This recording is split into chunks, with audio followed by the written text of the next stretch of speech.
you're a sky, 'cause you're a sky full of stars.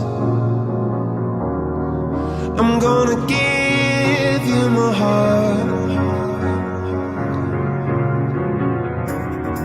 'cause you're a sky, 'cause you're a sky full of stars. 'Cause you light up the path. I don't care, go on and tear me apart. I don't care if you do.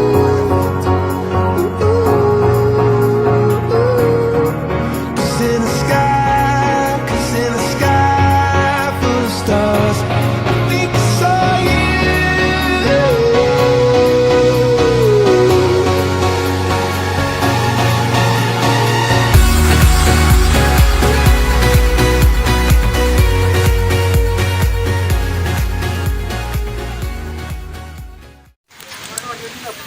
Good morning everyone. So dito natin dito. So katapos na natin mag-breakfast and eto, nagkakape tayo.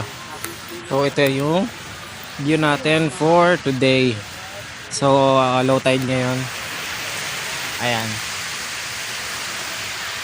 Sobrang sarap ng pagkain. Ayan. So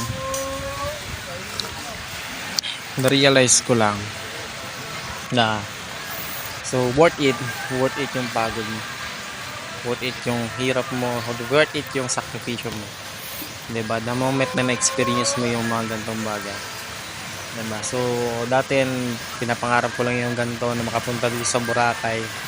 So now, reality na siya, diba? Sobrang sarap, diba? Kasi sino ba naman ako before, diba?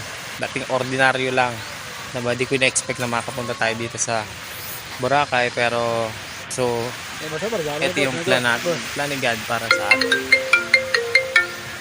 Coffee tayo. Ano kung nangangarap ka, so pangarapin mo rin na makapunta dito, and syempre soon, diba? Mangyayari at mangyayari. Okay, bye bye. Alright, so we're here now at Station 1. Ayan, nandito tayo sa grotto. Ito yung pinaka-iconic ng Boracay. Ayan. So low tide ngayon, kaya ayan, makikita nyo. Ayan. Dito tayo sa Station 1.